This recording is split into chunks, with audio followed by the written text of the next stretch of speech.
नमस्कार प्यारे बच्चों।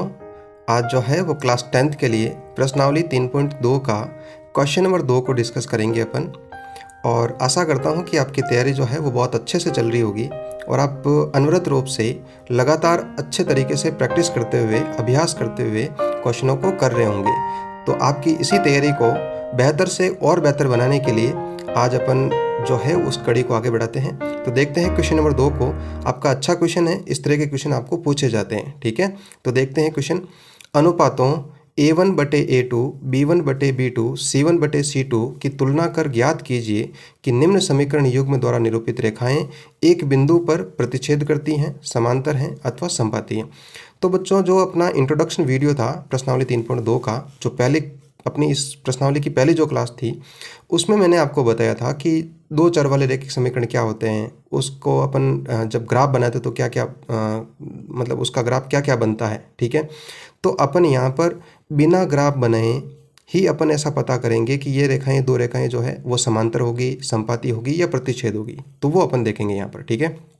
तो सबसे पहले मैं आपके दो जो है आगे वो दो समीकरण लिखता हूँ। जैसे आपका ये हो जाएगा ax plus B Y plus C, ये आपके दो चर वाले रैखिक समीकरण थे, ठीक है। एक समीकरण और लिख देता हूँ, ax plus B Y plus C बराबर जीरो। अब आप बोलोगे सर ये दोनों अलग अलग नहीं है। वाकई नहीं है, बिल्कुल। तो अपन क्या करते हैं, यहाँ पर इनको अलग करने के लिए इसको a1 b1 और c1 लिख देते हैं, और इसको a2x b2y और इसको c2 बोल देते हैं, ठीक है बच्चों।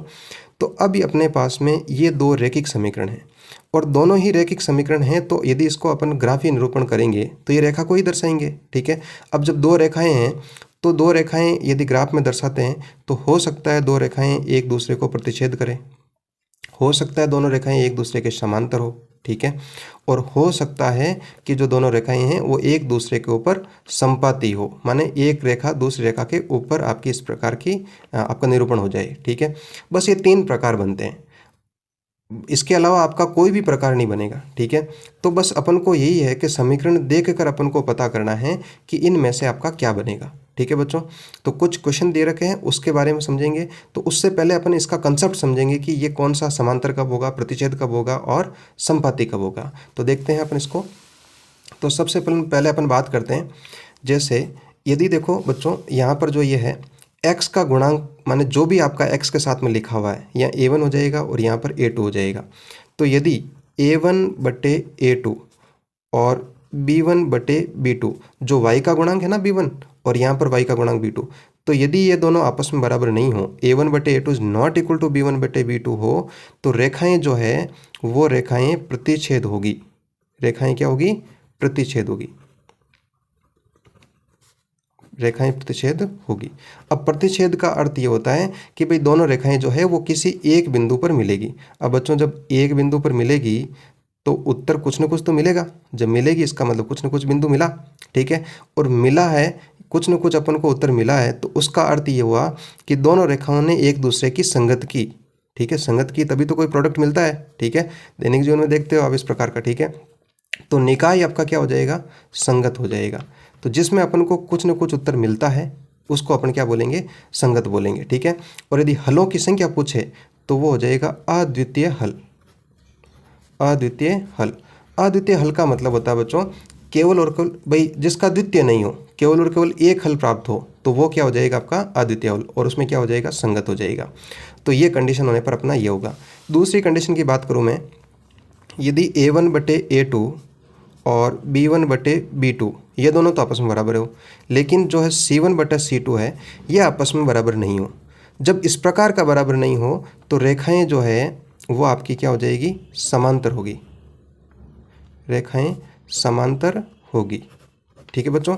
तो समांतर का अर्थ हो गया ये एक रेखा और एक बिल्कुल इस प्रकार की रेखा, तो ये दोनों रेखाएं क्या हो जाएगी? समांतर होगी। अब बच्चों मुझे बताओ, जब दोनों रेखाएं मिल नहीं रही है एक दूसरे से, तो मुझे बताओ क्या उत्तर मिलेगा? कुछ अपन को कोई प्रोडक्ट मिलेगा? नहीं मिलेगा। तो नहीं मिलेगा, इसका मतलब दोनों रेखाएं संगत नहीं कर रही है, असंगत है, ठीक है। जब असंगत है, कुछ हल नहीं मिल रहा है, तो उसको क्या बोलेंगे? कोई हल नहीं है भाई, हमें तो कोई हल प्राप्त नहीं हुआ, कोई हल नहीं है, क्योंकि दोनों रेखाएं मिलेगी ही नहीं, तो आपका हल प्राप्त नहीं होगा। तीसरी कंडीशन और लास्ट कंडीशन देखते हैं। अब देखो बच्चों, आप यदि आपका इस प्रकार हो जाए A1/A2 बराबर B1/B2 और C1/C2, यदि तीनों ही आपके बराबर हो जाए तो जो रेखाएं हैं वो आपकी क्या हो जाएगी, समपाती हो जाएगी, समपाती होगी। समपाती का अर्थ होता है बच्चों, एक रेखा आपकी यह है और इसी के ऊपर एक रेखा और बैठ गई, ठीक है, तब इसको क्या बोलते हैं अपन, समपाती बोलते हैं। अब मुझे बताओ, ये रेखाएं तो हर जगह एक दूसरे से मिल रही है कि नहीं मिल रही है, इसका मतलब संगत कर रही है, एक दूसरे की संगति कर रही है, ठीक है। और मुझे बताओ संगति कर रही है तो प्रत्येक इसका बिंदु नीचे वाले का भी बिंदु है भाई, ऊपर वाली रेखा का बिंदु नीचे वाली रेखा का बिंदु सेम है कि नहीं है, तो प्रत्येक जगह इसका क्या हो जाएगा, हल हो जाएगा। तो इसमें बच्चों हल होंगे, अनंत हल होंगे, अनंत हल होंगे। समझ में आई होगी मेरी बात, ठीक है। तो बस ये 3 कंसेप्ट है। इसके बाद में जो क्वेश्चन नंबर 2 है और क्वेश्चन नंबर 3 है वो आपका आसानी से हो जाएगा, ठीक है। तो देखते हैं क्वेश्चन नंबर 2 आपका क्या है। तो क्वेश्चन नंबर 2 जैसे आपका ये है, इस प्रकार है कि 5x - 4y + 8 है, ठीक है, और ये आपका दे दिया। अब अपन को यहाँ पर चेक करना है, तो सबसे पहले बच्चों अपन को क्या करना है, ये समीकरण लिखते हैं अपन, 5x - 4y + 8 = 0। इसके नीचे मान लो मैं वो रैखिक समीकरण लिखता हूँ, a1x b1y + c1 = 0। इसी प्रकार 7x + 6y + 9 = 0। बच्चों सबसे पहले इसमें एक आपको ये ध्यान रखना है कि बराबर के इधर आपका 0 ही होना चाहिए, ठीक है। यदि कोई आप इधर की संख्या पड़ी हो तो इस संख्या को अपन को इधर लाना है, लेकिन यहाँ पर तो है नहीं तो अपन रखा नहीं। तो इसके नीचे भी लिख देते हैं a2x + b2y + c2 = 0। तो अब अपन कंडीशन लिखते हैं। मुझे बताओ a1 की वैल्यू कितनी है, 5 है, और यहाँ पर a2 की वैल्यू कितनी है, 7, क्योंकि x का गुणांक कितना है, 7। फिर बात करो b1 की वैल्यू कितनी हो जाएगी, 4 नहीं, -4 होगी, ठीक है, ये -4। इसी प्रकार यहाँ पर b2 की वैल्यू कितनी हो जाएगी, 6 हो जाएगी। तो आप देखो, आप ये तो आपका सरल होगा नहीं, इसको सरल कर देते हैं। तो 2 दूनी 4, 2 तिये 6, तो ये हो जाएगा बच्चों, या नीचे लिख देता हूँ मैं इस प्रकार, 5/7 बराबर -2/3। तो आप ही बताओ क्या ये दोनों आपस में बराबर है क्या, बिल्कुल नहीं है ऐसा। यदि बराबर नहीं है तो कंडीशन कौन सी हो जाएगी, पहली कंडीशन हो जाएगी कि a1/a2 is not equal to b1/b2, ठीक है। तो अपन क्या लिखेंगे कि रेखाएं जो है प्रतिच्छेद होगी, प्रतिच्छेद होगी। और इसके आगे पूछे तो निकाय क्या हो जाएगा, संगत हो जाएगा। और हलों की संख्या पूछे तो अद्वितीय हल हो जाएंगे। वैसे इसमें पूछा नहीं अपन को, बस इसमें यही पूछा है कि प्रतिच्छेद होगी कि नहीं होगी, तो अद्वितीय हल होंगे। तो अपन तीनों चीज़ें कर ली, ठीक है। इसका नेक्स्ट देखते हैं। अगला आपका ये 9x + 3y + 12 है, ठीक है। तो बस अपन यहाँ पर लिख देते हैं ax + by + c, a1 b1 और c1, यहाँ हो जाएगा a2x + b2y + c2 = 0। बस तुलना करनी है बच्चों, a1 की जगह कौन बैठा है, 9 बैठा है, a2 की जगह कौन बैठा है, 18 बैठा है, ठीक है। b1 की जगह आपका 3 और b2 की जगह आपका 6 और c1 की जगह आपका 12 और c2 की जगह कौन बैठा है, 24। इस प्रकार अपन ने लिख दिया। अभी अपन बराबर लगा देते हैं, इनको सरल करके देखते हैं।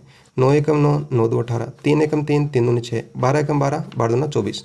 देखो बच्चों 1/2, 1/2, 1/2 क्या हुआ, ये तो तीनों जगह बराबर आ गया। तो इसका अर्थ कौन सी कंडीशन लगी, a1/a2 बराबर b1/b2 बराबर c1/c2। और इस कंडीशन में मैंने आपको क्या बताया था, देखो ये वाली कंडीशन हो रही, देखो यहाँ पर a1/, ये सारे बराबर हैं तो रेखाएं क्या हो जाएगी, आपस में संपाती हो जाएगी और संगत होगा हल, ठीक है। तो इस प्रकार लिख देते हैं अपन, रेखाएं क्या हो जाएगी, संपाती हो जाएगी। और निकाय कैसा हो जाएगा, निकाय संगत हो जाएगा। हालांकि पूछा नहीं लेकिन मैंने आपको बता दिया तो आप बता सकते हो, ठीक है। और हल की बात करें तो अनंत हल हो जाएंगे, अनंत हल हो जाएंगे। तो इस प्रकार आपको समझना है। नेक्स्ट क्वेश्चन करके देख लेते हैं।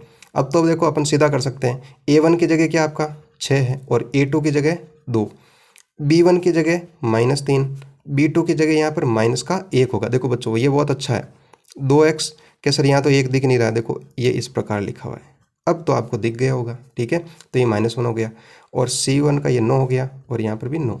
तो एक बार इसको सरल करके देख लेते हैं, 2 एकम 2, 2 तिये 6 और 9 एकम 9, 9 एकम 9। तो देखो बच्चों 3/1, माइनस और माइनस प्लस हो जाएगा ये तो ये भी 3/1। लेकिन यहाँ पर मुझे बताओ, यहाँ तो 1/1 है तो क्या हो गया, ये दोनों तो आपस में बराबर, लेकिन ये बराबर नहीं है। तो कंडीशन आपकी हो जाएगी बच्चों a1/a2 बराबर b1/b2 is not equal to c1/c2। तो जब इस प्रकार का हो तो रेखाएं क्या हो जाएगी, समांतर हो जाएगी, रेखाएं समांतर होगी। तो बस आपका इतना सा क्वेश्चन था। ठीक है, आशा करता हूँ कि आपको बहुत अच्छे से समझ में आया होगा। ठीक है, तो यदि आपको पढ़ाया हुआ समझ में आ रहा है, कंटेंट आपको पसंद आ रहा है, ठीक है, तो लाइक ज़रूर करें और चैनल को सब्सक्राइब करें। धन्यवाद।